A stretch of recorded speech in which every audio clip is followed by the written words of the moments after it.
கொளத்தூரில் பிரம்மாண்டமாக கட்டப்பட்டிருக்கும் பெரியார் அரசு மருத்துவமனையை திறந்து வைத்தார் முதலமைச்சர் மு.க.ஸ்டாலின்.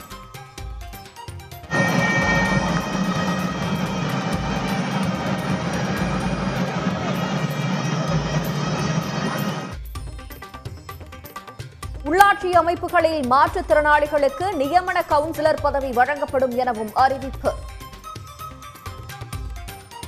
எல்லா உள்ளாட்சி அமைப்புகளையும் மாற்றுத்திறனாளிகளுக்கென்று உரிய பிரதிநிதித்துவம் வழங்கப்படும். வர சட்டமன்ற கூட்டத்தொடரில் அதற்குரிய தக்க சட்ட திருத்தம் கொண்டு வரப்படும். பாலியல் பலாத்கார வழக்கில் ஆஜராகுமாறு சீமான் வீட்டில் சம்மன் ஒட்டிய காவல்துறை. நாளை ஆஜராகாவிட்டால் கைது செய்து விசாரிக்கப்படும் என சீமானுக்கு எச்சரிக்கை.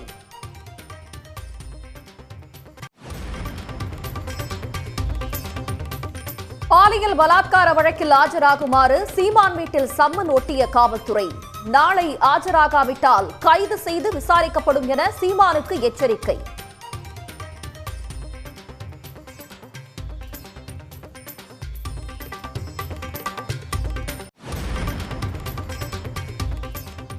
சீமான் வீட்டில் ஒட்டப்பட்ட சம்மனை கிழித்தெறிந்த நாதக நிர்வாகி கைது.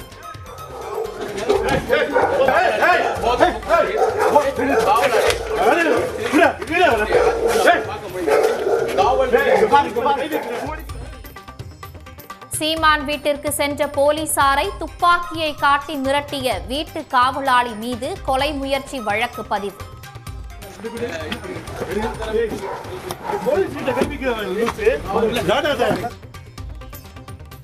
நாளை விசாரணைக்கு ஆஜராக முடியாது, முடிந்ததை செய்து கொள்ளுங்கள் என போலீசாருக்கு சீமான் சவால்.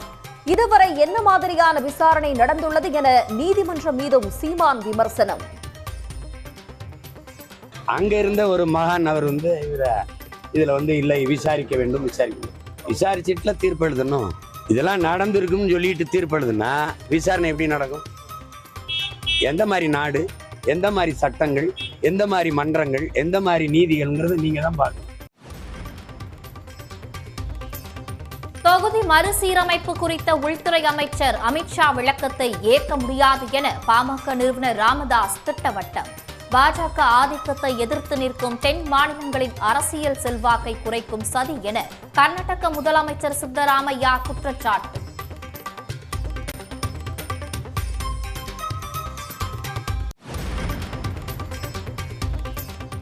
கிழக்கு திசை காற்றின் வேக மாறுபாட்டால் தஞ்சை, புதுக்கோட்டை, தூத்துக்குடி, நெல்லை உள்ளிட்ட 10 மாவட்டங்களில் நாளை கனமழைக்கு வாய்ப்பு.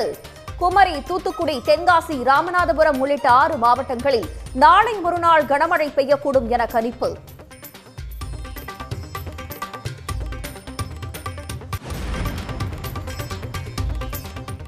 கும்பகோணத்தில் உடல் எடையை குறைக்க சென்ற இளம்பெண்ணை கர்ப்பமாக்கிய ஜிம் மாஸ்டர் கைது. விவாகரத்தானதை அறிந்தும் காதலிப்பதாக கூறி ஏமாற்றியதால் பெண் தற்கொலை முயற்சி.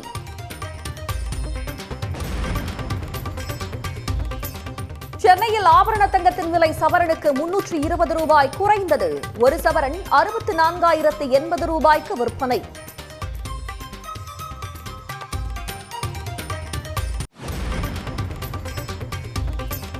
தமிழ் விழித்ததால் தமிழினத்தின் பண்பாடு பிழைத்தது என்று முதலமைச்சர் மு.க.ஸ்டாலின் கருத்து. ஹிந்திக்கு இடம் கொடுத்ததால் அழிந்து போன இந்திய மொழிகளை பட்டியலிட்டும் பதிவு.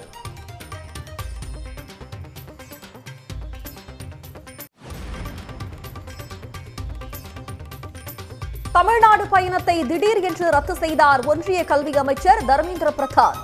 மும்மொழி கொள்கைக்கு எதிராக தமிழ்நாடு முழுவதும் போராட்டங்கள் நடப்பதால் பின்வாங்கினார்.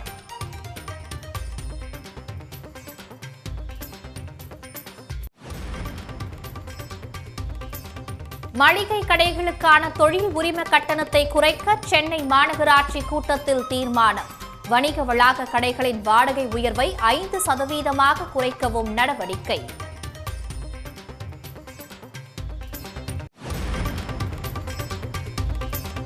தொடர் வேலை நிறுத்தத்தில் ஈடுபட்டுள்ள ராமேஸ்வர மீனவர்களுடன் நடைபெற்ற முத்தரப்பு பேச்சுவார்த்தை தோல்வி. திட்டமிட்டபடி நாளை உண்ணாவிரத போராட்டம் நடைபெறும் என மீனவர் சங்கங்கள் உறுதி.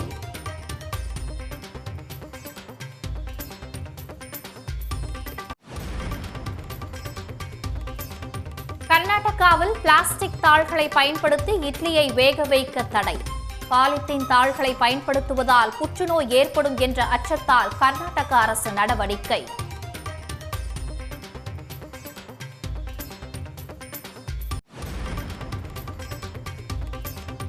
ஆந்திர முதல்வர் சந்திரபாபு துணை முதல்வர் பவன் கல்யாண் குடும்பம் குறித்து அவதூறாக பேசிய வழக்கு. காமெடி நடிகர் போசானி கிருஷ்ணமுரளியை கைது செய்தது ஆந்திர காவல்துறை.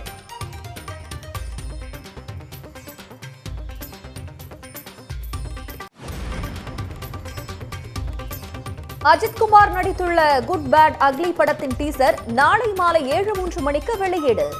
1 நிமிடம் 34 நொடிகள் உள்ள டீசராக இருக்கும் என படக்குழு அறிவிப்பு.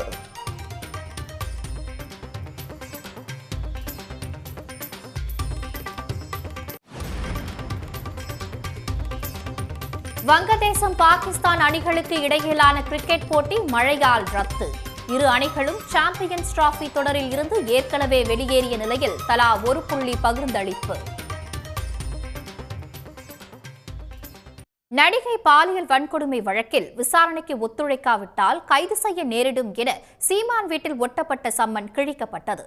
இது தொடர்பாக விசாரணை மேற்கொள்ள வந்த காவல் ஆய்வாளரை சீமான் வீட்டு காவலாளி துப்பாக்கி காட்டி மிரட்டி தாக்கியதால் அவரை குண்டுக்கட்டாக தூக்கி போலீசார் கைது செய்தனர்.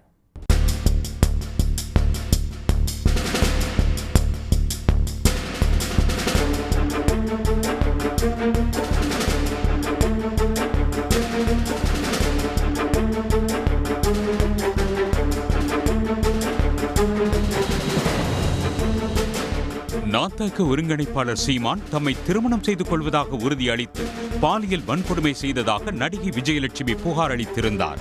சீமான் மீது வளசரவாக்கம் காவல் நிலைய போலீசார் வழக்கு பதிந்து விசாரணை நடத்தி வருகின்றனர். தன் மீதான வழக்கை ரத்து செய்ய கோரிய சீமானின் மனுவை தள்ளுபடி செய்த உயர்நீதிமன்றம் நடிகை அளித்த புகாரில் நடவடிக்கை எடுக்கவும் உத்தரவிட்டிருந்தது. கடந்த 25ஆம் தேதி பெங்களூரு சென்ற வளசரவாக்கம் போலீசார் அங்கு நடிகை விஜயலட்சுமியிடம் புதிய ஆதாரங்களை பெற்றதாக கூறப்படுகிறது. மேலும் பாலியல் வன்கொடுமை வழக்கில் நேரில் ஆஜராகுமாறு வளசரவாக்கம் காவல் நிலைய போலீசார் சம்மன் அனுப்பியும் சீமான் ஆஜராகவில்லை.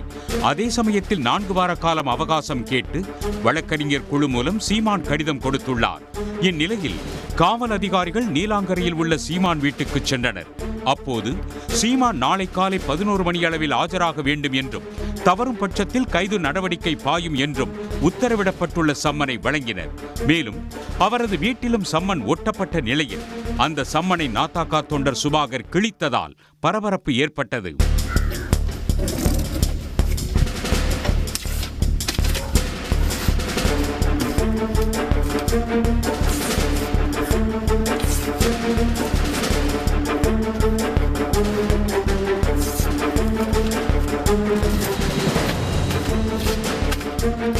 சம்மனை கிழித்ததை கேட்கச் சென்ற போலீசாரை சீமான் வீட்டு காவலாளி அமல்ராஜ் தடுத்ததோடு துப்பாக்கியை காட்டி மிரட்டியுள்ளார். இதனால் அங்கு பெரும் பரபரப்பு ஏற்பட்டது.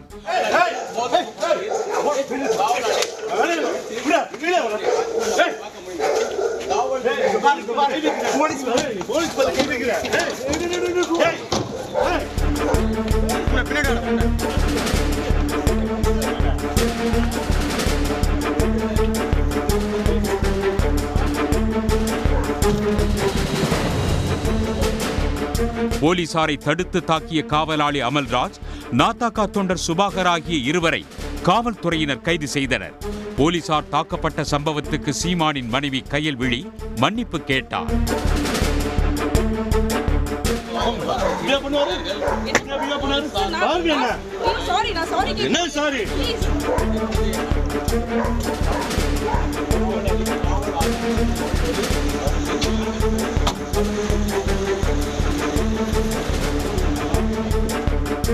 சீமான் வீட்டிற்கு போலீசார் சென்று சம்மன் வழங்கியது தொடர்பான தகவல் அறிந்து ஏராளமான நாத்தாக்காவினர் குவிந்ததால் முன்னெச்சரிக்கை நடவடிக்கையாக நீலாங்கரையில் கூடுதல் போலீசார் குவிக்கப்பட்டுள்ளனர். பாலியல் வன்கொடுமை வழக்கு விசாரணைக்கு நாளை ஆஜராக முடியாது, முடிந்ததை செய்து கொள்ளுங்கள் என்று போலீசாருக்கு சீமான் சவால் விடுத்திருக்கிறார். ஓசூரில் செய்தியாளர்கள் மத்தியில் பேசிய அவர், இதுவரை என்ன மாதிரியான விசாரணை நடந்துள்ளது என நீதிமன்றம் மீதும் விமர்சனம் முன்வைத்தார். நான் இந்த கிருஷ்ணகிரியில் தான் இருக்கிறாங்கன்னு இங்கே பாதுகாப்புக்கு ஒரு காவலருக்கு தெரியும், அங்கே இருக்கிறவங்களுக்கு தெரியும். இப்போ என் வீட்டில் போய் ஏன் ஓட்டுற சேட்டை தானே. நீங்கள் ஒட்டிட்டு போன பிறகு என் வீட்டு கதவுல இருக்கிறத அங்கே வேலை என் தம்பி ஒருத்தர் கிழிச்சிருப்பார். இப்போ அதில் என்ன பிரச்சனை? நீங்கள் இது பண்ண நான் தான் வருவேன்ல. ஏற்கனவே வந்து உங்களுக்கு முன்னாடி நீங்கள் விசாரித்ததுக்கு பதில் சொன்னவன் தானே. நான் வரேன்னு சொன்னேன், நாளைக்கு இல்லை நாளை மறுநாள் வருவேன். நாளைக்கே வந்தான்னு வர முடியாது, என்ன பண்ணுவேன் நீ? இப்போ என்ன பண்ணுவேன் நீ? திருப்பி வைப்பேன், நீ அதையே தான் பேசுவேன். விசாரிக்கவே இல்லை, நீங்களே முடிவு பண்ணிக்கிட்டீங்க இதுதான் நடந்திருக்குது, இது போயிருக்குதுன்ட்டு. இது எந்த மாதிரியான தீர்ப்புகள், எந்த மாதிரியான விசாரணைகள்? என்ன இப்போ என்ன செய்யணும்னு நினைக்கிறீங்க? நீங்கள் எதுவும் செய்ய முடியாது. நீங்கள் இதுக்கெல்லாம் அஞ்சுறவனோ, இதுக்கு என்ன சொல்கிறது, இதுக்கு பயந்து ஓடுற ஆளோ நான் கிடையாது. வருவேன், நாளைக்கு 11 மணிக்கு தான் வந்தாகணும், வர முடியாது. ஒன்றால் முடிஞ்சதை பாரு. அது நான் தான் வழக்கு போட்டேன், இது ஒன்றும் இல்லாத வழக்கு, இதை அழிச்சு விடுங்கன்ட்டு. அங்கே இருந்த ஒரு மகான் அவர் வந்து இதில் வந்து இல்லை விசாரிக்க வேண்டும், விசாரிச்சுட்டுல தீர்ப்பு எழுதணும். இதெல்லாம் நடந்திருக்குன்னு சொல்லிட்டு தீர்ப்பு எழுதுனா விசாரணை எப்படி நடக்கும்? எந்த மாதிரி நாடு, எந்த மாதிரி சட்டங்கள், எந்த மாதிரி மன்றங்கள், எந்த மாதிரி நீதிகள்ங்கிறது நீங்கள் தான் பார்க்கணும். நாளைக்கு தருமபுரியில் கலந்தாய்வு, நான் வருவேன். அந்த வலசரவாக்கம் காவல் நிலையம் அங்கே தானே இருக்கும், நான் இங்கே தானே இருப்பேன். இப்போ என்ன அவசரம்னு சொல்லு. அவசரமா நீ வந்தது வர முடியாது, என்ன பண்ற பண்ணி. கன்னியாகுமரி ராமநாதபுரம் ஆழ்கடல் பகுதிகளில் ஹைட்ரோ கார்பன் எடுப்பதற்கான எண்ணெய் கிணறுகள் அமைக்க ஏல அறிவிப்பை வெளியிட்ட ஒன்றிய அரசுக்கு மீனவர்கள் கடும் எதிர்ப்பு தெரிவித்துள்ளனர். ஒன்றிய அரசின் பெட்ரோலியம் மற்றும் இயற்கை எரிவாயு அமைச்சகம் வெளியிட்டுள்ள அறிவிப்பின்படி நாடு முழுவதும் 25 வட்டாரங்களில் 1,91,986 சதுர கிலோமீட்டர் பரப்பளவுக்கு ஹைட்ரோ கார்பன், கச்சா எண்ணெய், மீத்தேன் உள்ளிட்டவற்றை எடுக்க ஏலம் கோரப்பட்டுள்ளது.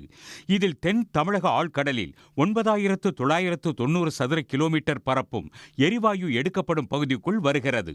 இந்த திட்டம் செயல்படுத்தப்பட்டதால் காலநிலை பாதிப்பு அதிகரிப்பு, மீனவர் வாழ்வாதார இழப்பு, சுற்றுச்சூழல் மற்றும் பவளப்பாறைகள் பாதிப்பு போன்ற எதிர்வினைகள் ஏற்படும் என்று பூவுலகின் நண்பர்கள் அமைப்பு எச்சரித்துள்ளது. உலகம் முழுவதும் பல்வேறு நாடுகள் புதைபடிம எரிபொருளை பயன்படுத்துவதை நிறுத்திவிட்டு புதுப்பிக்கத்தக்க ஆற்றலை நோக்கி பயணப் போகும் வேளையில் இந்திய அரசு, ஒன்றிய அரசு இப்போது புதிதாக எண்ணெய் கிணறுகளை ஆழ்கடல் பகுதி அமைக்க வைப்பது நிச்சயமாக ஏற்றுக்கொள்ள முடியாது, கடும் கண்டனத்துக்குரியது. இது மீனவர்களின் வாழ்வாதாரம் மட்டுமல்ல, ஒட்டுமொத்தமாக உலகத்தின் காலநிலை மாற்ற நெருக்கடியை அதிகரிக்கும் என்பதை நாம் இங்கே புரிந்து கொள்ள வேண்டும். அந்த ஆழ்கடலில் கிணறுகள் அமைத்தால் அந்த எண்ணெயையோ அந்த திரவத்தையோ எடுத்துவதற்காக அமைக்கப்படும் குழாய்கள் நிச்சயமாக மன்னார் வளைகுடா பகுதியில் உள்ள பல்வேறு பவளத்திட்டுகளையும் பவளப்பாறைகளும் கடுமையான பாதிப்புகளை ஏற்படுத்தும். புதைப்படிம எரிசக்தியை பயன்படுத்துவதை ஒன்றிய அரசு கைவிட்டு புதுப்பிக்கத்தக்க எரிசக்தியை பயன்படுத்துவதற்கு முன்னுரிமை கொடுக்க வேண்டும் என்று சுற்றுச்சூழல் ஆர்வலர்கள் கேட்டுக் கொண்டுள்ளனர். இதற்கிடையே தமிழக ஆழ்கடல் பகுதியில் ஹைட்ரோ கார்பன் எடுப்பதற்கான ஏல அறிவிப்பை ஒன்றிய அரசு திரும்பப் பெற வேண்டும் என்று பாமக நிறுவனர் ராமதாஸ் வலியுறுத்தியுள்ளார். இந்த திட்டத்தால் கடல்வளம் கடுமையாக பாதிக்கப்படும் என்று அவர் எச்சரித்துள்ளார். இதற்கிடையே எண்ணெய் எரிவாயு எடுக்க விரும்பும் நிறுவனங்கள் ஜூலை 31ஆம் தேதிக்குள் விண்ணப்பிக்க அழைப்பு விடுக்கப்பட்டுள்ளதால் மீனவர்கள் கடும் எதிர்ப்பு தெரிவித்துள்ளனர். கும்பகோணத்தில் ஜிம்மிற்கு சென்ற விவாகரத்து பெற்ற பெண்ணிடம் திருமண ஆசை காட்டி பணம் பறித்ததுடன் கர்ப்பமாக்கிய ஜிம் மாஸ்டர் கைது செய்யப்பட்டுள்ளார். தன்னை விட 3 வயது அதிகமான பெண்ணை காதல் வலையில் வீழ்த்தி 38 லட்சம் ரூபாய் வரை பறித்த ஜிம் மாஸ்டரின் பின்னணி என்ன? கும்பகோணம் அருகே உள்ள பழவாத்தான் கட்டளையைச் சேர்ந்த 31 வயது இளம்பெண் திருமணமாகி கணவருடன் ஏற்பட்ட கருத்து வேறுபாடு காரணமாக விவாகரத்து பெற்றுள்ளார். இவர் சாக்கோட்டையைச் சேர்ந்த 28 வயது பத்மகுமரன் நடத்தி வரும் ஜிம்மில் உடற்பயிற்சி செய்வதற்காக கடந்த ஆண்டு பிப்ரவரி மாதத்தில் சேர்ந்தார். அப்போது அவர்களுக்குள் பழக்கம் ஏற்பட்டுள்ளது. திருமணம் செய்து கொள்வதாக ஆசை வார்த்தை கூறி 31 வயது பெண்ணுடன் 28 வயது பத்மகுமரன் பழகி வந்துள்ளார். அந்த பெண்ணிடம் 38 லட்சம் ரூபாய் கடனாக வாங்கியதுடன் 30 லட்சம் ரூபாயை திரும்ப கொடுத்ததாகவும் கூறப்படுகிறது. திருமணம் செய்து கொள்வதாக கூறியதை நம்பி பணம் கொடுத்த பெண் அவரின் ஆசைக்கும் இணங்கியதாக தெரிகிறது. இதில் அந்த பெண் கர்ப்பமாகியுள்ளார். 5 மாத கர்ப்பமாக இருந்த நிலையில் தன்னை திருமணம் செய்து கொள்ளும்படி கூறியபோது பத்மகுமரன் மறுத்துவிட்டதாக கூறப்படுகிறது. இதனால் மனமுடைந்த அந்த பெண் வீட்டில் தூக்க மாத்திரையை சாப்பிட்டு தற்கொலைக்கு முயற்சி செய்தார். அவரை மீட்ட உறவினர்கள் உடனடியாக அவரை கும்பகோணம் அரசு மருத்துவமனையில் சேர்த்தனர். மருத்துவர்களின் சிகிச்சைக்கு பின்னர் அவர் வீடு திரும்பினார். பாதிக்கப்பட்ட அந்த இளம்பெண் ஆடுதுறையில் உள்ள அனைத்து மகளிர் காவல் நிலையத்தில் புகார் அளித்தார். பெண் புகாரின் பேரில் வழக்கு பதிவு செய்து பத்மகுமரனிடம் விசாரணை மேற்கொண்டார். விசாரணையில் பெண் கூறியது உண்மை என தெரிய வந்தது. திருமணம் செய்வதாக ஆசை வார்த்தை கூறி பெண்ணை ஏமாற்றி கர்ப்பமாக்கியது, அவரிடம் பணத்தை வாங்கிக் கொண்டு பணத்தை திரும்ப தராதது என்பன உள்ளிட்ட குற்றத்திற்காக 4 பிரிவுகளின் கீழ் பத்மகுமரன் மீது வழக்கு பதிவு செய்து போலீசார் கைது செய்தனர். மேலும் பத்மகுமரனின் தாய் புனிதா தேவியிடமும் காவல்துறையினர் விசாரணை மேற்கொண்டனர். ஜிம்மிற்கு வந்த பெண்ணிடம் பழகி திருமணம் செய்து கொள்வதாக ஏமாற்றி பணம் பறித்ததுடன் கர்ப்பமாக்கிய ஜிம் மாஸ்டர் கைது செய்யப்பட்ட சம்பவம் பரபரப்பை ஏற்படுத்தியது. அமெரிக்காவில் குடியுரிமை பெற ட்ரம்ப் அறிவித்த 45 கோடி ரூபாய் கோல்டன் விசா திட்டத்தால் இந்தியர்கள் அதிகளவில் பாதிக்கப்படும் அபாயம் உருவாகியுள்ளது. அமெரிக்காவில் குடியுரிமை பெற ட்ரம்ப் அறிவித்த 45 கோடி ரூபாய் கோல்டன் விசா திட்டத்தால் இந்தியர்கள் அதிக அளவில் பாதிக்கப்படும் அபாயம் உருவாகியுள்ளது. அமெரிக்க அதிபராக ட்ரம்ப் பதவியேற்ற பிறகு பல்வேறு அதிரடி நடவடிக்கைகளை எடுத்து வருகிறார். சட்டவிரோதமாக அமெரிக்காவில் குடியேறிய பல்வேறு நாட்டினர் கைது செய்யப்பட்டு வெளியேற்றப்பட்டு வருகின்றனர். அமெரிக்காவில் குடியுரிமை பெற விரும்புவோருக்கான கிரீன் கார்டு திட்டத்திலும் ட்ரம்ப் அதிரடி மாற்றத்தை கொண்டு வந்துள்ளார். பதவியேற்ற பிறகு நேற்று நடந்த முதல் அமைச்சரவை கூட்டத்தில் பேசிய ட்ரம்ப், புகழ்பெற்ற ஹார்வர்ட், வார்டன் உள்ளிட்ட அமெரிக்க பல்கலைக்கழகங்களில் பயிலும் இந்தியா, சீனா உள்ளிட்ட பல்வேறு நாடுகளைச் சேர்ந்த மாணவர்கள் படிப்பு முடிந்தவுடன் சொந்த நாட்டில் வெற்றிகரமாக தொழில் முனைவோர்களாக மாறி ஆயிரக்கணக்கானோருக்கு வேலை வாய்ப்பை அளிப்பதை சுட்டிக்காட்டினார். அவர்களின் திறனை பயன்படுத்திக் கொள்ள முடியாததால் அமெரிக்காவுக்கு பெரும் வருவாய் இழப்பு ஏற்படுவதாக குறிப்பிட்ட ட்ரம்ப், இந்த நிலையை மாற்றவும் நாட்டின் வருவாயை அதிகரிக்கவும் இந்தியர்கள் உள்ளிட்ட பலர் அமெரிக்க மண்ணிலேயே முதலீடு செய்ய வசதியாக புதிய கோல்டன் விசா அறிமுகப்படுத்தப்படுவதாக அறிவித்தார். தங்க விசா திட்டம் மூலம் தற்காலிக குடியுரிமையை வழங்குவதற்கு அமெரிக்க நாடாளுமன்ற அனுமதி தேவையில்லை என்றார் அவர். அமெரிக்காவில் குடியேற 5 மில்லியன் அமெரிக்க டாலர்கள், அதாவது இந்திய மதிப்பில் 43 கோடியே 54 லட்சம் ரூபாய் செலுத்துவோருக்கு கோல்டன் விசா வழங்கப்படும் என்று ட்ரம்ப் தெரிவித்தார். 10 லட்சம் பேருக்கு கோல்டன் விசா வழங்குவதன் மூலம் $5 டிரில்லியன் அளவுக்கு அமெரிக்காவுக்கு வருவாய் கிடைக்கும் என்றவர், இதனால் நாட்டின் கடன் சுமை பெருமளவில் குறையும் என்று கூறினார். அமெரிக்காவில் குடியுரிமை பெற ஏற்கனவே 1990ஆம் ஆண்டு EB-5 விசா திட்டம் கொண்டுவரப்பட்டு அமலில் உள்ளது. 8 கோடி ரூபாய் அளவுக்கு முதலீடு செய்து 10 பேருக்கு வேலைவாய்ப்பு அளிப்பவர்களுக்கு இந்த விசா வழங்கப்பட்டது.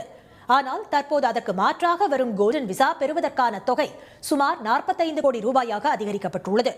டாலருக்கு நிகரான இந்திய ரூபாயின் மதிப்பு தொடர்ந்து சரிந்து வருவதால் இந்த தொகை மேலும் அதிகரிக்கக்கூடும். அமெரிக்காவில் தொழில் தொடங்க விரும்பும் திறமையானவர், மாணவர்களை விட பெரும் செல்வந்தர்கள் மட்டுமே கோல்டன் விசா பெறக்கூடிய சூழல் உருவாகியுள்ளது. புதிய விசா நடைமுறையால் இந்தியர்கள் அதிக அளவில் பாதிக்கப்படலாம் என்ற அச்சம் ஏற்பட்டுள்ளது. வெளிநாடுகளில் நீண்ட காலமாக சேமித்து வைத்திருந்த தங்க கட்டிகளை நியூயார்க்கிற்கு மாற்றி வருகின்றனர் அமெரிக்க வர்த்தகர்கள். டன் கணக்கில் தங்கம் அமெரிக்காவுக்கு பறப்பதற்கு பின்னணியாக இருக்கும் காரணம் என்ன பார்க்கலாம். உலகத்தின் பல்வேறு நாடுகளில் அமெரிக்க வங்கிகள் மற்றும் வியாபாரிகள் சேமித்து வைத்திருந்த தங்கம் அவசரமாக அமெரிக்காவுக்கு கொண்டு செல்லப்பட்டு வருகிறது. லண்டனில் உள்ள பேங்க் ஆஃப் இங்கிலாந்து பெட்டகங்களில் இருந்து நியூயார்க்கின் மன்ஹாட்டன் நகருக்கு இடமாற்றப்படுகிறது தங்கம். லண்டனை தவிர சுவிட்சர்லாந்தில் இருந்தும் அட்லாண்டிக் பெருங்கடலை தாண்டி தங்கம் அமெரிக்காவுக்குள் கொண்டு செல்லப்படுகிறது. அமெரிக்க அதிபர் டொனால்டு டிரம்பின் இறக்குமதி வரி விதிப்புகளே இதற்கு காரணம் என்கிறார்கள் நிபுணர்கள். எஃகு, அலுமினியம் மீது 25% இறக்குமதி வரி விதித்ததைப் போல தங்கத்தின் மீதும் அவர் கவனம் திரும்பலாம் என்ற அச்சமே அதற்கு காரணம். வரி விதிக்கப்பட்டால் தங்கம் இறக்குமதி செய்வதற்கான செலவுகள் அதிகரிக்கும் என்பதால் இழப்பை குறைப்பதற்காக அவர்கள் தங்கத்தை அமெரிக்காவுக்கு நகர்த்தி வருகின்றனர். ட்ரம்ப் 2வது முறை அதிபர் தேர்தலில் வெற்றி பெற்றது முதலே அமெரிக்காவின் தங்க கையிருப்பு அதிகரித்து வருகிறது. அதிபராக ட்ரம்ப் தேர்வான போது 533 டன்னாக இருந்த அமெரிக்காவின் தங்க கையிருப்பு படிப்படியாக அதிகரித்து 2025 பிப்ரவரியில் 1100 டன்னாக பாய்ச்சல் கண்டுள்ளது. ட்ரம்ப் அதிபரான பின் கூடுதலாக 600 டன் தங்கம் குவிக்கப்பட்டுள்ளது. தங்க கையிருப்பினை கடந்த ஜனவரியில் அதிகரித்த சீனாவை தொடர்ந்து மற்ற நாடுகளின் மத்திய வங்கிகளும் தங்கத்தை தீவிரமாக வாங்கி குவிக்கின்றன. பிரிக்ஸ் நாடுகள் டாலர்களை குறைத்துக் கொண்டு தங்க கையிருப்பை அதிகரித்து வருவதும் தங்கம் விலை உயர மற்றொரு காரணம் என்கிறார்கள் நிபுணர்கள். அமெரிக்காவில் அதிக அளவு தங்கம் குவிந்து வரும் நிலையில் இந்தியாவில் இருந்தும் குறிப்பிட்ட அளவு தங்கம் அமெரிக்காவுக்கு சென்றுள்ளது. இந்தியாவில் உள்ள முன்னணி வங்கி ஒன்று சுங்கவரி இல்லாத பகுதியில் சேமித்து வைத்திருந்த தங்கத்தை அமெரிக்காவுக்கு கொண்டு சென்று விட்டதாக ராய்ட்டர்ஸ் நிறுவனம் தெரிவித்துள்ளது. உலக தங்க கவுன்சிலின் அறிவிக்கையின்படி உலகெங்கும் உள்ள மத்திய வங்கிகள் பெருமளவில் தங்கத்தை நுகர்வு செய்து சேமித்து வருகின்றன. 2024ஆம் ஆண்டில் மட்டும் பல்வேறு நாடுகளின் மத்திய வங்கிகள் 1044 டன் தங்கத்தை வாங்கி குவித்துள்ளன. இதில் போலந்து மட்டும் 89.5 டன் தங்கத்தை நுகர்வு செய்துள்ளது. இதே ஆண்டில் 72 டன்னுக்கு மேல் தங்கத்தை இந்தியா வாங்கி சேமித்துள்ளது. இந்திய அரசின் தங்கம் கையிருப்பு கடந்த 2021ஆம் ஆண்டில் 754 டன்னாக இருந்தது. அது கடந்த 2024ஆம் ஆண்டு 876 டன்களாக அதிகரித்துள்ளது. அதாவது இந்தியா அதன் அந்நிய செலாவணியில் 11% மேல் தங்கமாக வைத்திருப்பது குறிப்பிடத்தக்கது. இவற்றின் எதிரொலியாக மற்ற நாடுகளைப் போல் இந்தியாவிலும் தங்கத்தின் விலை பெரும்பாலும் ஏறுமுகமாகவே இருக்கிறது. தங்கத்தின் விலை தினம் தினம் ஒரு உச்சத்தை எட்டினாலும் ஒளிரும் மஞ்சள் உலோகத்தின் மீதான ஈர்ப்பு உலக மக்களிடம் மட்டுமல்ல, உலக நாடுகளிடமும் சற்றும் குறையவில்லை. முகமூடி ஹிந்தி, ஆனால் அதில் ஒளிந்திருக்கும் முகம் சமஸ்கிருதம் என்று மும்மொழி கொள்கை பற்றி தமிழ்நாடு முதலமைச்சர் மு.க. ஸ்டாலின் எச்சரித்துள்ளார்.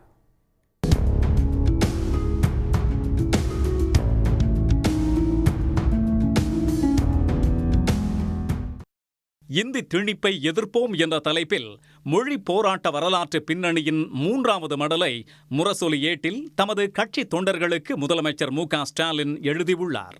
அதில் தமிழ் மொழியை இந்தி மொழியாலோ, இந்தியை முன்னிறுத்தி மறைமுகமாக திணிக்க நினைக்கும் சமஸ்கிருதத்தாலோ அழிக்க முடியாது என்று குறிப்பிட்டுள்ளார். இந்தியால் தமிழ் அழியாது, ஆனால் தமிழ் பண்பாடு அழிந்து போகும் என இந்தியை எதிர்ப்பதற்கான காரணத்தை குறித்து தந்தை பெரியார் அன்றே கூறியதை முதலமைச்சர் மு.க. ஸ்டாலின் சுட்டிக்காட்டியுள்ளார். ஆதிக்கத்தை உணர முடியாமல் போனவர்களின் தாய்மொழிகள் கடந்த 1 நூற்றாண்டு காலத்திற்குள் கரைந்து காணாமல் போன துயர வரலாற்றை இந்தி பரவிய நிலப்பரப்பு எங்கும் காண முடியும் என்று மு.க. ஸ்டாலின் குறிப்பிட்டிருக்கிறார். ஒன்றிய பாஜக அரசு கொண்டுவரும் மும்மொழி கொள்கையை தமிழ்நாடு அரசு ஏற்றுக்கொண்டால் சமஸ்கிருதமயமாகும் திட்டம்தான் எதிர்காலத்தில் ஏற்றுக்கொள்ளப்படும் என்றும் முதலமைச்சர் எச்சரித்துள்ளார். வட இந்திய மாநிலங்களில் தாய்மொழிகளாக விளங்கிய மைதிலி, பிரஜ்பாஷா உள்ளிட்ட 25க்கும் மேற்பட்ட மொழிகளை கடந்த 1 நூற்றாண்டு காலத்தில் இந்தி, சமஸ்கிருதம் என்னும் ஆதிக்க மொழிகளின் படையெடுப்பு சிதைத்துவிட்டன என்று அவர் தமது மடலில் குறிப்பிட்டிருக்கிறார். தேசிய கல்விக் கொள்கையில் இந்தி, சமஸ்கிருதம் எங்கே இருக்கிறது என்று கேட்கும் பாஜகவின் கூலிப்படையினர் அயல்நாட்டு மொழியை கூட நீங்கள் கற்கலாம் என்று ஒரு தினுசாக பேசுகிறார்கள் என்று அவர் கூறியிருக்கிறார். இவர்களுக்குத்தான் இந்திய மொழிகள் மீது எவ்வளவு அக்கறை என்று கிண்டலாக கேள்வி எழுப்பியுள்ள முதலமைச்சர் ஸ்டாலின், தமிழ்நாட்டில் உள்ள கேந்திரிய வித்யாலயா பள்ளிகளில் ஒரு தமிழாசிரியரை கூட ஒன்றிய அரசு நியமிக்காதது ஏன் என்றும் கேள்வி எழுப்பியுள்ளார். சமஸ்கிருதத்தை திணிக்கவும் தமிழ் உள்ளிட்ட மொழிகளை புறங்கையால் ஓரங்கட்டவுமே தேசிய கல்விக் கொள்கையை பாஜக அரசு திணிக்கிறது என்று முதலமைச்சர் மு.க. ஸ்டாலின் சாடியுள்ளார். இதற்கிடையே இந்தி மொழி திணிப்பு குறித்து எக்ஸ் தளத்திலும் பதிவிட்டுள்ள முதலமைச்சர் மு.க. ஸ்டாலின், தமிழ் விழித்தது, தமிழ் இனத்தின் பண்பாடு பிழைத்தது என்று குறிப்பிட்டுள்ளார். சில மொழிகள் இந்திக்கு இடம் கொடுத்ததால் இருந்த இடம் தெரியாமல் தொலைந்தன என்றும் அவர் சுட்டிக்காட்டியிருக்கிறார். இந்தி திணிப்பு எங்கு சென்று முடியும் என்று தெரியும் என்பதால் தமிழ்நாடு அதை எதிர்க்கிறது என்றும் அவர் குறிப்பிட்டுள்ளார். தேர்தல் வரும் நேரம் பார்த்து விஜயலட்சுமியை திமுக அழைத்து வந்திருப்பதாக சீமான் குற்றம் சாட்டிய நிலையில் சரமாரியாக கேள்வி எழுப்பி நடிகை விஜயலட்சுமி வீடியோ வெளியிட்டு சீமானுக்கு பதிலடி கொடுத்துள்ளார். சும்மா அவ்வப்போது அவதூறா ஒரு புகார் அந்த அம்மா திமுக ஆட்சிக்கு வரும்போது வரும். அம்மையார் ஜெயலலிதா 10 ஆண்டுகள் ஐயா எடப்பாடி எல்லாம் ஆட்சியில் இருந்தபோது ஏன் வரல? இவங்க வரும்போது வருவாங்க, குறிப்பா தேர்தல் வரும்போது வரும். என்னை சமாளிக்க முடியலன்னு அந்த அம்மாவை கூட்டி வந்து நிறுத்திடுவாங்க. இப்ப பெரியார் வாங்கின அடியில இவங்களுக்கு என்ன பண்றேன்னு தெரியல, என்னை எப்படி சமாளிக்கன்னு தெரியாம மறுபடியும் இந்த பொம்பளை கூட்டி வந்து உங்க பொன்னான வாயில இருந்து தானே பொண்டாட்டி பொண்டாட்டி பொண்டாட்டி பொண்டாட்டி அப்படின்னு நீங்க வீடியோல எல்லாம் பண்ணீங்க. அந்த வீடியோஸ் எல்லாம் வந்து காவல்துறை கிட்ட கொடுத்து காவல்துறை எடுத்துட்டு போய் அதை அப்படியே நீதிமன்றத்தில் கொடுத்து அதையெல்லாம் பார்த்து தான் அவங்க விஜயலட்சுமி அவங்களோட முதல் மனைவியா அப்படின்னு கேட்டிருக்காங்க. இப்போது திமுக ஒன்றும் உங்களை வந்து போன வருஷம் விஜயலட்சுமிக்கு 50,000 ரூபாய் கொடுத்து இந்த மாதிரி கேவலப்பூச்சி வேலைலாம் பண்ணு அப்படின்னு சொல்லலை. ஸோ ஏன் அவங்கள சும்மா வீணா வம்புக்கு இழுக்கிறீங்க? அப்போ இன்னொரு விஷயம் சொன்னீங்களாம், அந்த பொம்பளை கொஞ்சம் நேரில் வர சொல்லுங்கள், நான் உட்காந்து பேசுகிறேன் அப்படின்னு.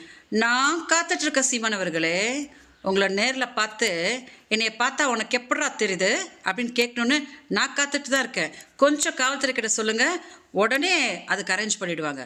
இனி முக்கிய நிகழ்வுகளை ஒரு நிமிட செய்திகளாக பார்க்கலாம். தமிழ்நாட்டில் உள்ள மக்களவை தொகுதிகளின் எண்ணிக்கை 39க்கு குறையாது என்று ஒன்றிய அமைச்சர் அமித்ஷா கூறியுள்ள விளக்கம் தெளிவாக இல்லை என்பதால் அதை ஏற்க முடியாது என்று பாமக நிறுவனர் ராமதாஸ் கூறியுள்ளார்.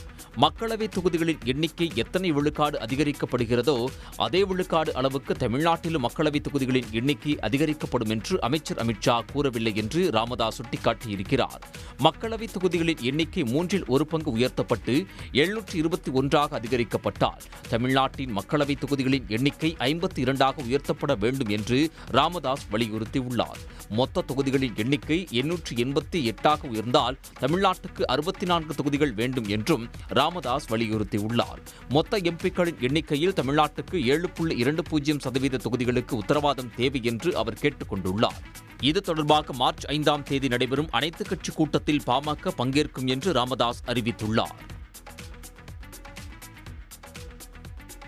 தமிழ்நாடு மீனவர்கள் கைது பிரச்சினைக்கு ஒன்றிய அமைச்சர் உறுதியளித்தால் மட்டுமே போராட்டத்தை கைவிட முடியும் என்று மீனவர் சங்கம் தெரிவித்துள்ளது.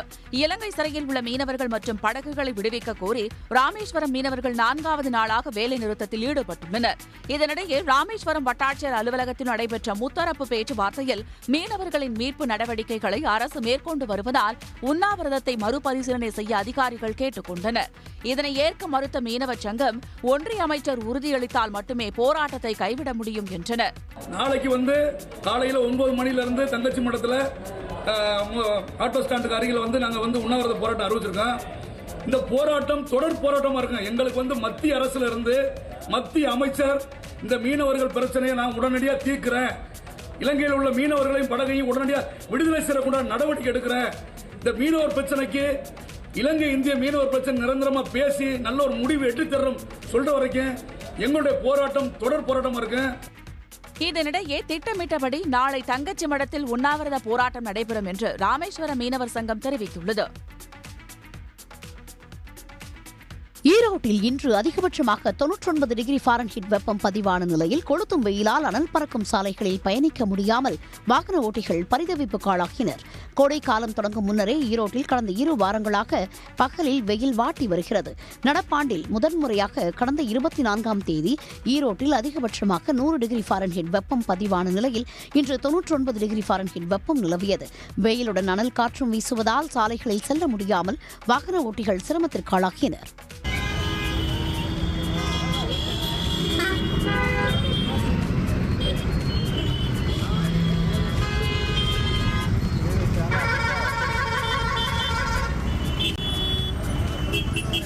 அனல் காற்று பயங்கரமாக வீசுது சார். அனல் ஃபுல்லாக வீசுது. காலையில் பார்த்தீங்கன்னா ஒரு 7 மணி ஸ்டார்ட் இருக்குது. 7 மணிக்கு மேலே இருந்தே வெயில் ஜாஸ்தி தான் ஓரளவுக்கு அடிக்குது.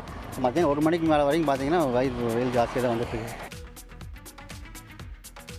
சென்னையில் மளிகை கடைகளுக்கு சலுகை அளித்து வணிக வளாக கடைகளின் ஆண்டு வாடகை உயர்வை 5% குறைக்க மாநகராட்சி கூட்டத்தில் முடிவு செய்யப்பட்டுள்ளது. சென்னை ரிபன் மாளிகையில் மேயர் பிரியா தலைமையில் மாமன்ற கூட்டம் நடைபெற்றது. இதில் 117 தீர்மானங்கள் நிறைவேற்றப்பட்டன. அதன்படி சென்னையில் மெரினா, பெசன்ட் நகர் உள்ளிட்ட 5 கடற்கரைகளின் தூய்மை பணியை தனியாருக்கு வழங்க முடிவு செய்யப்பட்டுள்ளது. மேலும் 500 சதுர அடிக்குள் இயங்கும் மளிகை கடைகளுக்கான தொழில் உரிம கட்டணத்தை குறைப்பது, வணிக வளாக கடைகளின் வாடகை உயர்வை ஆண்டுக்கு 15%இலிருந்து 5% குறைப்பது உள்ளிட்ட தீர்மானங்கள் நிறைவேற்றப்பட்டன. மாநகராட்சியில் மழைநீர் வடிகால்கள் தூர்வாரும் பணிகளில் ஒப்பந்ததாரர்களுக்கு பதிலாக நவீன இயந்திரங்களை பயன்படுத்தவும் இதற்கான ஒப்பந்த புள்ளிகள் கோரவும் அனுமதி அளிக்கப்பட்டுள்ளது. ஒன்றிய கல்வித்துறை அமைச்சர் தர்மேந்திர பிரதானின் தமிழக பயணம் திடீரென ரத்து செய்யப்பட்டுள்ளது.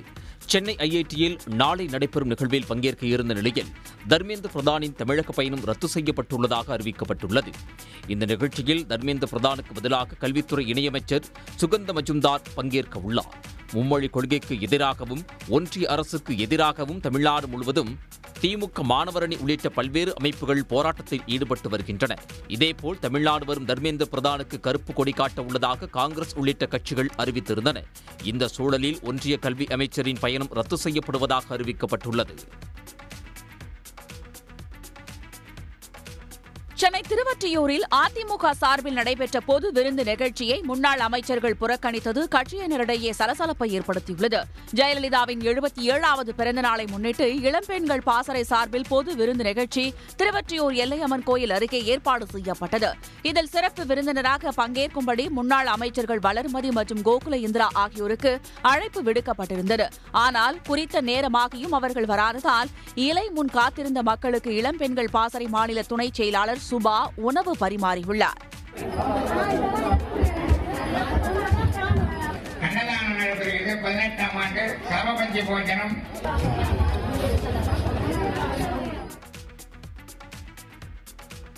ஆந்திர முதலமைச்சர் சந்திரபாபு நாயுடு துணை முதலமைச்சர் பவன் கல்யாண் குறித்து அவதூறாக பேசிய காமெடி நடிகர் போசானி கிருஷ்ணமுரளி கைது செய்யப்பட்டுள்ளார். போசானி கிருஷ்ணமுரளி ஒய்எஸ்ஆர் காங்கிரஸ் கட்சி ஆட்சியில் இருந்தபோது சந்திரபாபு நாயுடு பவன் கல்யாண் மற்றும் அவர்களது குடும்பத்தினருக்கு எதிராக கடுமையான விமர்சனங்களை தெரிவித்தார். இந்நிலையில் ஆந்திராவில் கிருஷ்ணமுரளி மீது பல இடங்களில் வழக்குகள் பதிவு செய்யப்பட்டன. அன்னமய்யா மாவட்டத்தில் பதிவு செய்யப்பட்ட வழக்கு தொடர்பாக கிருஷ்ணமுரளியை ஹைதராபாத்தில் உள்ள வீட்டிற்கு சென்று போலீசார் கைது செய்தனர்.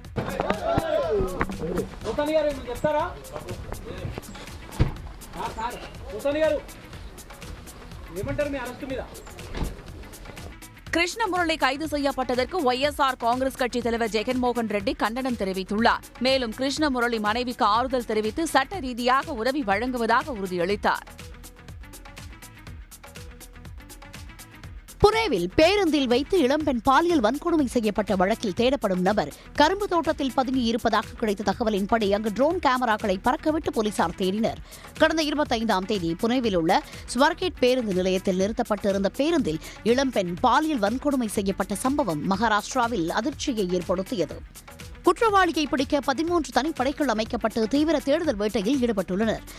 தத்தாத்ரேயா ராம்தாஸ் காடே என அடையாளம் காணப்பட்ட அந்த நபர் காய்கறிகளை ஏற்றி சென்ற லாரியில் ஏறி தனது சொந்த ஊருக்கு சென்று அங்கு கரும்பு தோட்டத்தில் பதுங்கியதாக கூறப்படுகிறது. இதையடுத்து அங்கு ட்ரோன் கேமராக்களை பறக்கவிட்டு மோப்பநாய் உதவியுடன் போலீசார் தேடினர்.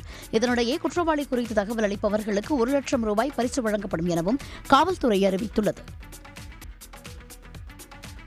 ரஜினிகாந்த் நடிக்கும் கூலி திரைப்படத்தில் நடிகை பூஜா ஹெக்டேவும் இணைந்துள்ளார். இதற்கான அதிகாரப்பூர்வ அறிவிப்பு வெளியாகியுள்ளது.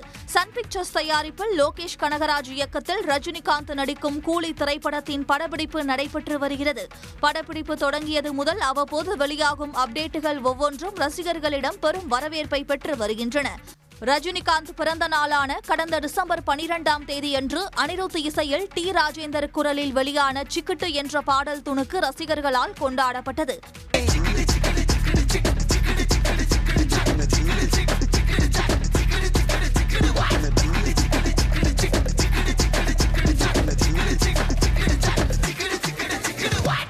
இந்த படத்தில் ரஜினிகாந்துடன் சத்யராஜ், நாகார்ஜுனா, உபேந்திரா, ஸ்ருதிஹாசன், ஃபஹத் ஃபாசில், ரெபா மோனிகா ஜான் என்ற பெரிய நட்சத்திர பட்டாளமே உள்ள நிலையில் தற்போது அந்த வரிசையில் பூஜா ஹெக்டேவும் இணைந்துள்ளார்.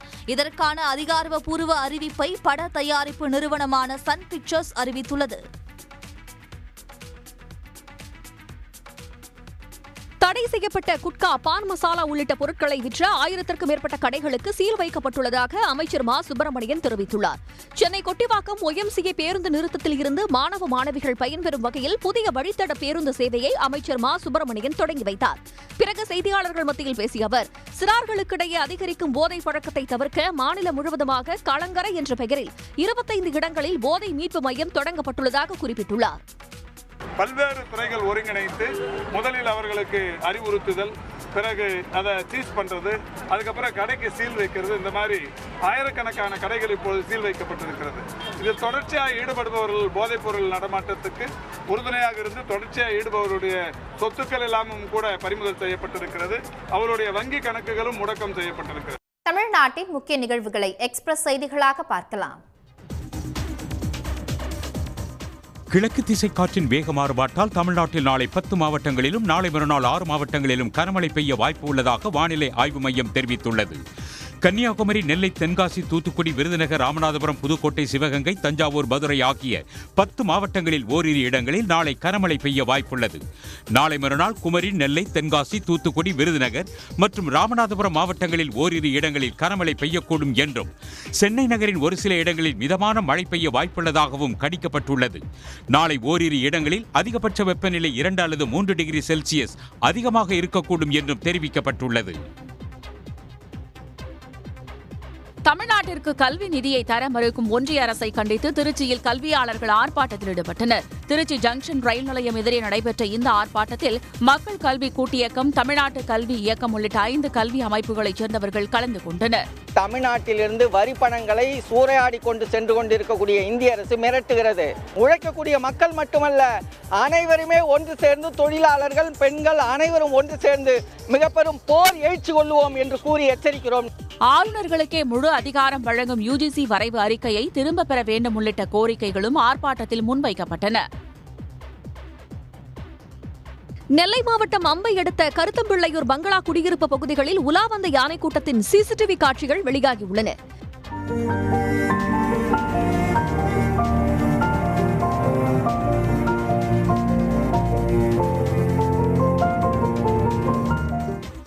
வனவிலங்குகள் அவ்வப்பொழுது வனப்பகுதியில் இருந்து வெளியேறி மலையடிவார கிராமங்களில் புகுந்து விளைநிலங்களை சேதப்படுத்தி வருவது தொடர்கதையாக உள்ளது.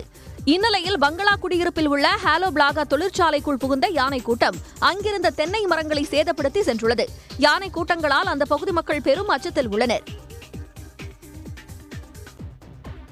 திருநெல்வேலி மாநகராட்சி மைய அலுவலக பூங்காவில் நுழைந்த 4 அடி சாரைப்பாம்பை தீயணைப்பு படை வீரர்கள் லாபகமாக பிடித்தனர். தினசரி நூற்றுக்கணக்கான மக்கள் வந்து செல்லும் மாநகராட்சி மைய அலுவலகம் முன்பாக பூங்கா அமைந்துள்ளது. அந்த பூங்காவில் சாரைப்பாம்பு ஒன்று புகுந்ததாக பொதுமக்கள் மாநகராட்சி ஊழியர்களுக்கு தெரிவித்தனர். பின்னர் சம்பவ இடத்திற்கு விரைந்து வந்த தீயணைப்பு மற்றும் மீட்பு படையினர் பாம்பை பிடிக்கும் கருவிகளை கொண்டு பத்திரமாக அதனை பிடித்தனர்.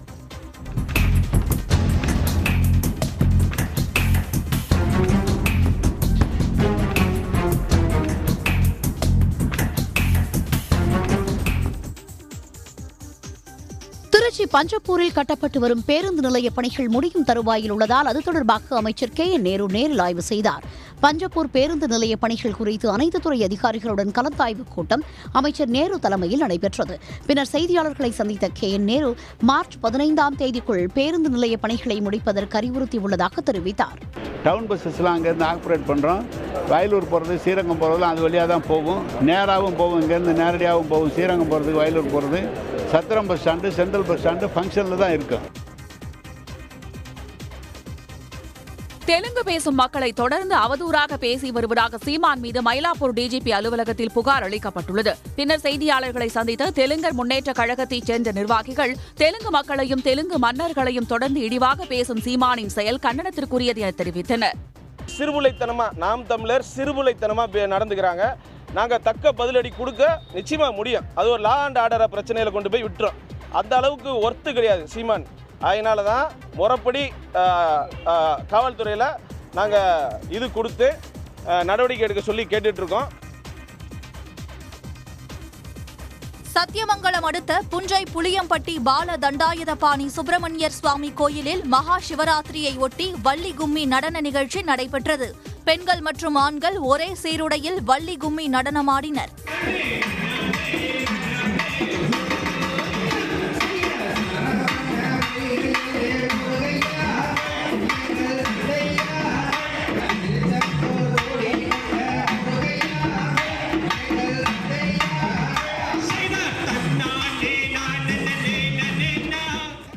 ஆயிரக்கணக்கான பக்தர்கள் நீண்ட வரிசையில் நின்று அண்ணாமலையாருக்கு பால் அபிஷேகம் செய்து வழிபட்டனர். நெல்லை மாவட்டம் மருக்கால்குறிச்சியிலிருந்து நாங்குநேருக்கு செல்லும் சாலையில் கரடி ஒன்று சுற்றித் திரியும் காட்சி சமூக வலைதளங்களில் அதிகம் பகிரப்பட்டு வருகிறது. மருக்கால்குறிச்சியை சேர்ந்த ஆட்டோ ஓட்டுநர் கோமதி ராஜா நாங்குநேருக்கு சென்று கொண்டிருந்த போது கரடி ஒன்று வாகனத்தின் முன்பு சென்றதை கண்டு அதிர்ச்சி அடைந்துள்ளார். வாகனத்தை மெல்ல இயக்கி கரடி தோப்புக்குள் சென்றதை உறுதிப்படுத்திய பின்பு அங்கிருந்து சென்றார். தற்போது அந்த வீடியோ வெளியாக இருக்கும் நிலையில் வனத்துறை உரிய நடவடிக்கை எடுக்க கோரிக்கை எழுந்துள்ளது.